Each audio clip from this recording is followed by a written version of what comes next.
Low clouds over Pocatello and ISU kicking it today. I know you're ready to go back into class. I know everybody's ready to get up and get going. I'm not hearing anything. Pocatello is overcast, feels like about 24. It's Monday morning. Let me be your sunshine, at least for a few days here. Rexburg's at 21 degrees. It's 16 in Jackson. These little northerly breezes will make the cool down even chillier. It feels like we're in the single digits into eastern mountainous areas like Driggs, probably about 3 or 4 degrees. Here's Viper this morning with some scattered snows into the lower desert and the Snake River Plain just east of the Magic Valley, cutting across the interstate, and Salt Lake's getting walloped this morning with snow showers. They knew that was coming. It's all a part of the system that is spinning backwards. This low that is counterclockwise, all of this energy will shift into the east, and it's going to disrupt and drop a bomb on into northeastern corners of the U.S. and put some more of that rapidly rising hot air and cut across it into the deep south. Some more of those severe thunderstorms are possible for them.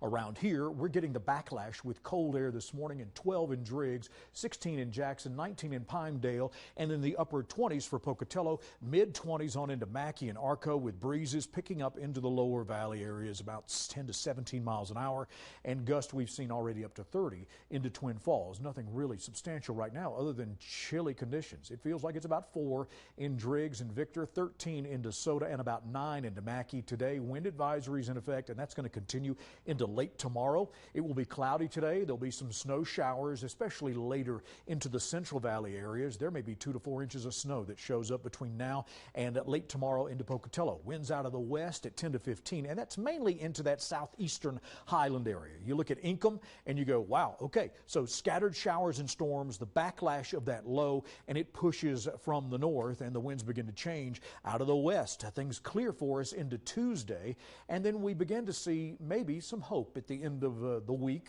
Maybe Good Friday might actually be good weather.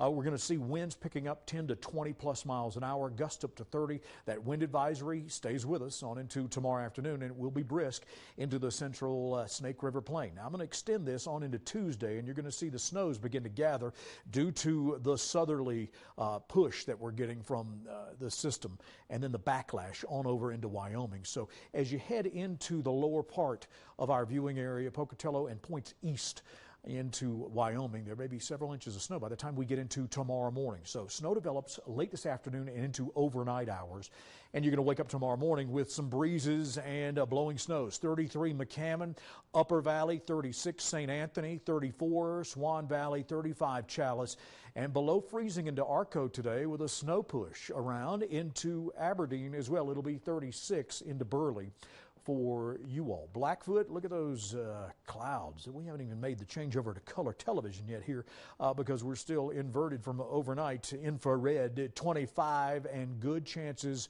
of blowing snows. 34 for Rexburg. As we brighten things up, it'll be in the 20s tonight, and more cold air to sucker punch us into clearing out by Tuesday and Wednesday. And then the temperatures get up into the 40s and 50s by Good Friday. Keep your fingers crossed due to the delay of most every weather system. We'll see how this all times out. It's important that you download the weather app. It's going to be below freezing for the next couple in Jackson. Then we get back into the 40s. We'll be in the mid-30s for Pocatello with good rounds of snows accumulating there, especially to the south of the interstate, and be back into the lower 20s for several days in the morning. Idaho Falls, mid-30s today and tomorrow, and then we start cracking into the 40s. Now, normal temperatures should be in the lower 50s for this time of the year. We're keeping our fingers crossed for a good Easter weekend brightness. I'm not saying it's going to be warm, but and if you're looking at that 8-day right now, just realize that's more than a week away. So stay tuned and keep that mug handy. Show us yours, Jeff.Roper at localnews8.com. That is a throwback to Pocatello from many years ago. Back to you.